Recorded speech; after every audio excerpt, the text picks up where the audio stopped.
সকালে ঘুম থেকে উঠে দ্রুত ওয়াশরুমে গেল সুমি। সুমি বিছানা ছেড়ে নামার সাথে সাথে ওর 4 বছরের মেয়ে পিউ উঠে কান্না জুড়ে দিল। রাতে খুব একটা ভালো ঘুম হয় না, বারবার পিউ উঠে পড়ে, তাই কয়েক দফায় ঘুম ভাঙে।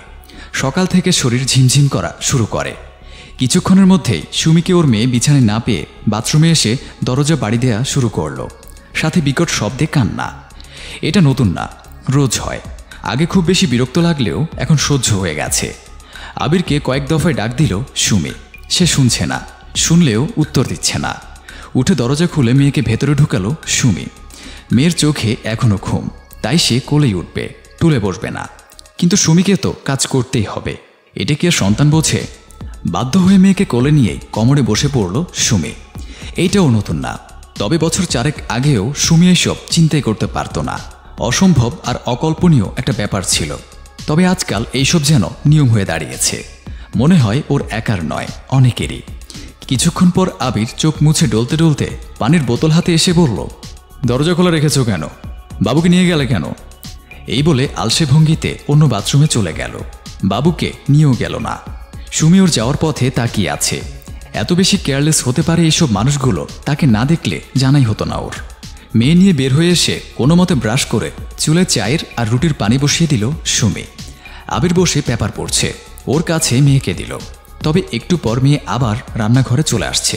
সুমি চেঁচিয়ে বলল, একটু রাখো না মেয়েকে। আর ও থাকছে না, আমি কি করতাম? কি করতাম মানে? ব্যস্ত রাখো, খেলো। আবিরের আর কোনো উত্তরই নেই। আবিরের মা বাবা বাইরে থেকে হেঁটে এলো, এক্ষুনি নাস্তা চাইবে। সুমি মেয়েকে কোলে নিয়েই রুটি সেঁকতে গেল। একটু পর শিমুর শাশুড়ি এসে পিউকে কোলে নিল।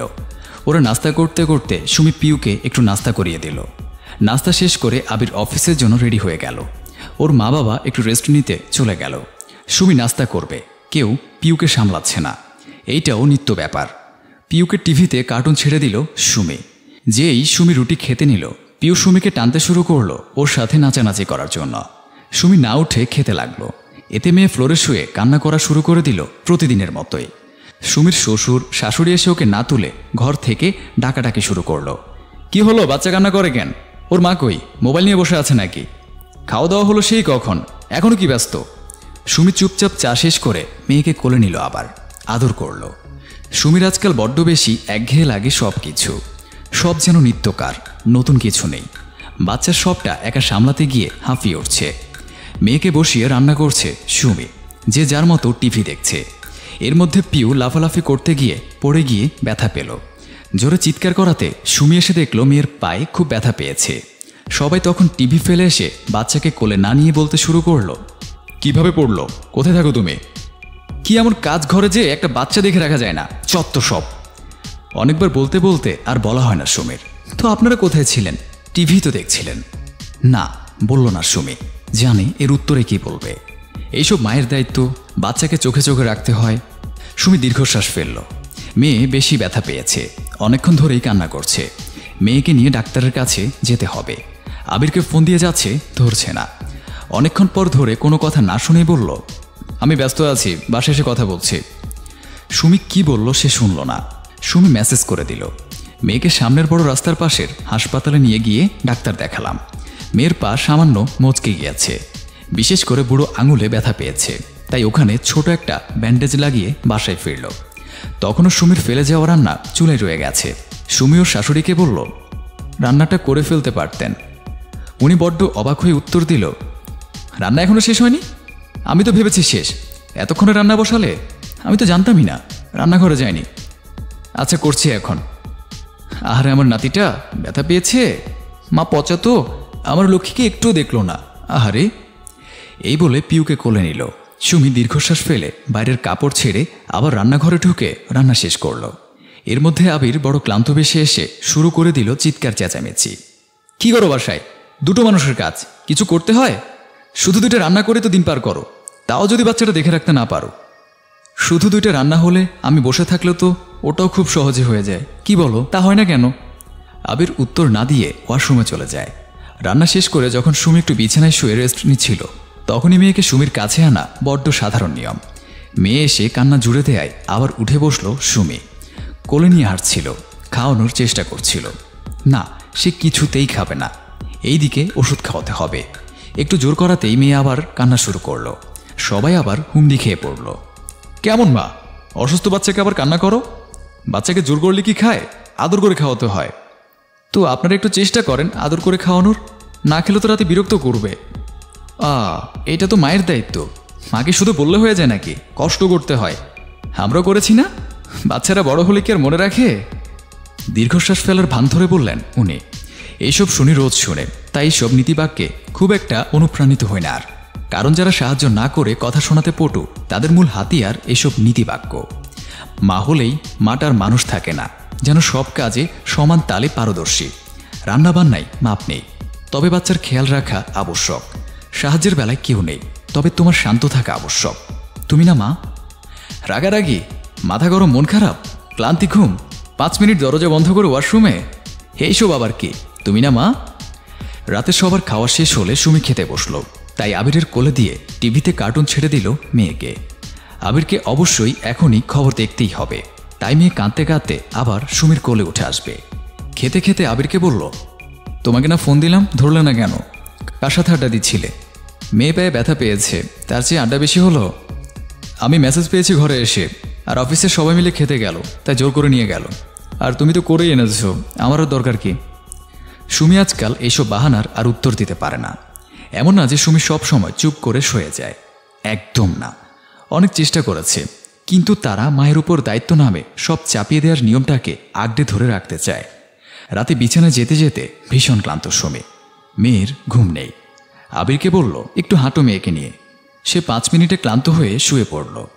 ভালো বাবার মতো বলতে ভুলল না, ওর পায়ে যেন কিছু না পড়ে, খেয়াল রেখো। আমি কি সারা রাত বসে থাকতাম? তা কোথায় বললাম, ধুর বাবা, যা ইচ্ছে করো, আমি ঘুমালাম। সুমি ঘুম ঘুম চোখে মেয়েকে বুকে নিয়ে শুয়ে আছে। আবির নাক ডাকছে। মেয়ে ঘুমিয়ে পড়াতেই ওকে শুয়ে দিয়েই ঘুমিয়ে পড়ল। রাত 2টা, 3টা, 5টা, 6টায় মেয়ে উঠে গেল। সুমিরও ঘুম ভাঙল। আবির জানেও না রাতে মানুষের ঘুম ভাঙে। এ আর এমন কি, রোজ ভাঙে। সকালে উঠে যদি কাউকে বলে, তাদের উত্তরের ভঙ্গিটা এমন হয়, এ আর এমন কি? তুমি না মা? সুমি সকালে ওয়াশরুমে যেতেই মেয়ের উঠে পড়া, দরজায় বাড়ি দিয়ে চিৎকার করা, কান্না দিয়ে শুরু হয় আবার নতুন একটা দিন। হে আর এমন কি? তুমি না মা?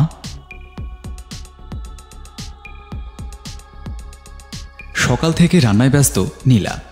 আজ আসিফ সাহেবের বন্ধু রানা সাহেব ও রাব্বি সাহেব আসবে বাসায়। মূলত এই জন্যই এত আয়োজন। আসিফ সাহেব সোফায় বসে ব্যবসায়িক কিছু কাজ করতে করতে নীলাকে ডেকে বললেন, তোমার রান্না কত দূর হলো? ওরা তো এসে পড়বে এক্ষুনি। এই তো হয়ে গেছে প্রায়, পোলাওটা হলেই হয়ে যাবে। পোলাওটা নাড়তে নাড়তেই উত্তর দিল নীলা। আসিফ সাহেব একজন নামকরা ব্যবসায়ী। এত অল্প বয়সে ব্যবসাটাকে এত দূর এগিয়ে নেওয়ার জন্য নামকরা ব্যবসায়ীদের তালিকায় তার নামটা বেশ এগিয়ে। আসিফ সাহেবের বন্ধুরা চলে এলো। আসিফ সাহেব বন্ধুদের সাথে কুশল বিনিময় করে কিছুক্ষণ গল্প করলেন। এরই মাঝে নীলা এসে সবাইকে খেতে ডাকলো। সবাই আসলে নীলা সবাইকে খাবার পরিবেশন করতে লাগলো। রানা সাহেব খেতে খেতেই বললেন, রান্নাটা কিন্তু বেশ হয়েছে ভাবি। নীলাও হাসি মুখে বলল, ধন্যবাদ।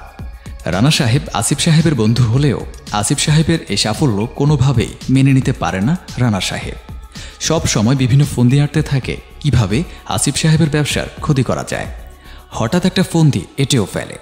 খাওয়া শেষ করে রানা সাহেব চলে যাওয়ার সময় নীলাকে উদ্দেশ্য করে বলল, ভাবি, আপনি আসিফ সাহেবকে যতটা ভালোবাসেন, আপনাকে ততটা ভালোবাসে তো?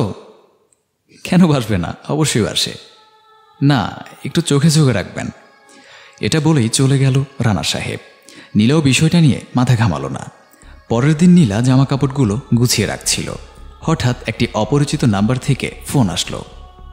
হ্যালো, কে বলছেন? জি, আমি রানা সাহেব বলছি। ভাবি, আপনাকে একটা ইনফরমেশন দেওয়ার ছিল। কি ইনফরমেশন? আসলে আসিফ সাহেব বেশ কিছুদিন হলো একটা সম্পর্কে জড়িয়েছে। মনে হলো আপনাকে বিষয়টা জানানো দরকার, তাই জানালাম। নীলা কিছু না বলেই ফোনটা কেটে দেয়। নীলা আপন মনে বলতে থাকে, রানা সাহেব যে আসিফকে হিংসে করে তার আভাস আমি সেদিনই পেয়েছিলাম, যেদিন 2 কোটি টাকা বাজেটের প্রজেক্টটা রানা সাহেব না পেয়ে আসিফ সাহেব পেয়েছিল।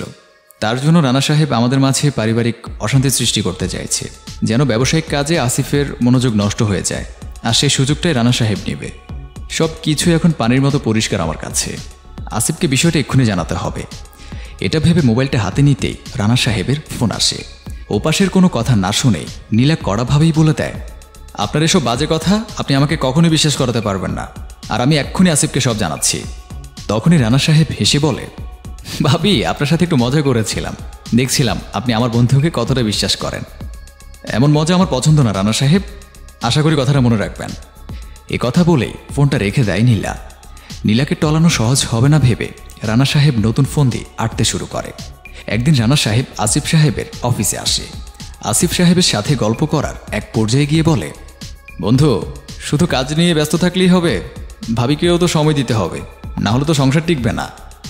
না না, কি যে বলিস, নীলা এমন মেয়ে না, আমার ভরসা আছে নীলার উপর। তাহলে তো তোকে কথাটা বলতেই হয়। মাঝে মাঝে তোর বাসার সামনের রাস্তাটা দিয়েই আমি অফিসে যাই, প্রায় সময়ই একটা ছেলেকে বাসার সামনে দাঁড়িয়ে থাকতে দেখি। একদিন তো দেখলাম ভাবি ওই ছেলের সাথে বাইকে বসে কোথাও যেন যাচ্ছে। এর আগে একদিন রেস্টুরেন্টেও দেখলাম। রানা সাহেবের কথা শুনে আসিফ সাহেবের মাথায় যেন আকাশ ভেঙে পড়ল। নীলা সম্পর্কে এমন কথা শুনবে এটা কখনো আশা করেনি আসিফ সাহেব। বন্ধু আজ আমার শরীরটা ভালো লাগছে না, আজ বরং তুই আয়, অন্য একদিন কথা হবে। রানা সাহেব একটা শয়তানি হাসি দিয়ে চলে গেল। রানা তো কাছের বন্ধু, ও তো আর নীলা সম্পর্কে এত বড় মিথ্যা কথা বলবে না। নীলা এমনটা করতে পারলো আমার সাথে, কোনো হিসাব যেন মিলছে না। আসিফ সাহেব আপন মনে এগুলো ভাবছিল। এরই মাঝে নীলার ফোন আসে। আসিফ সাহেব ফোনটা রিসিভ না করে সুইচ অফ করে বাড়ির উদ্দেশ্যে রওনা দেয়। এদিকে নীলার কিছু মেডিসিন খুব দরকার ছিল। আসিফ ফোন না ধরায় নীলা ভাবল, আসিফ হয়তো খুব ব্যস্ত, আমি বরং ওষুধটা নিয়ে আসি। এটা ভেবেই বেরিয়ে যায় নীলা। আসিফ সাহেব বাসায় ফিরে দেখে নীলা বাসায় নেই। আসিফ সাহেব খুব রেগে গিয়ে নীলার জন্য অপেক্ষা করতে থাকে। কিছুক্ষণ পরেই নীলা ছোট একটা ব্যাগ হাতে বাসায় ফেরে। নীলাকে দেখেই আসিফ সাহেব জিজ্ঞেস করে, কোথায় গিয়েছিলে? ওষুধ কিনতে গিয়েছিলাম, যাওয়ার আগে তোমাকে ফোনও দিয়েছিলাম, তুমি রিসিভ করোনি। আসিফ সাহেবের মাথায় তখন রানা সাহেবের বলা নোংরা কথাগুলোই ঘুরছিল, তাই নীলার বলা কোনো কথাই বিশ্বাস হচ্ছিল না। আসিফ সাহেব রাগের নিয়ন্ত্রণ হারিয়ে নীলার সাথে খুব খারাপ আচরণ করে নীলাকে বাসা থেকে বের করে দেয়। নীলাও বোঝাতে ব্যর্থ হয়ে কাঁদতে কাঁদতে বাসা থেকে চলে যায়। নীলা চলে যাওয়ার পরে আসিফ সাহেব খুব ভেঙে পড়ে, কারণ আসিফ সাহেবও নীলাকে খুব ভালোবাসত। আসিফ সাহেবের মানসিক অবস্থা খারাপ থাকায় তার প্রভাব গিয়ে পড়ে তার ব্যবসার উপর। পরপর বেশ কয়েকটা বড় বড় বাজেটের প্রজেক্ট রানা সাহেব পেয়ে যায়। রানা সাহেবের প্ল্যান সাকসেসফুল হয়। রানা সাহেব তো এটাই চেয়েছিল। রানা সাহেবের মুখে তখন দেখা যায় এক শয়তানি হাসি। আমাদের সমাজে রানা সাহেবের মতো এমন অনেক মানুষ আছে যারা আপনার সাফল্য দেখে আপনাকে নিচে নামানোর জন্য সর্বপ্রথম আপনার বিশ্বাসে আঘাত হানবে। কারণ একটা মানুষের বিশ্বাস নষ্ট হয়ে গেলে মানুষটা এমনিতেই ভেঙে পড়ে।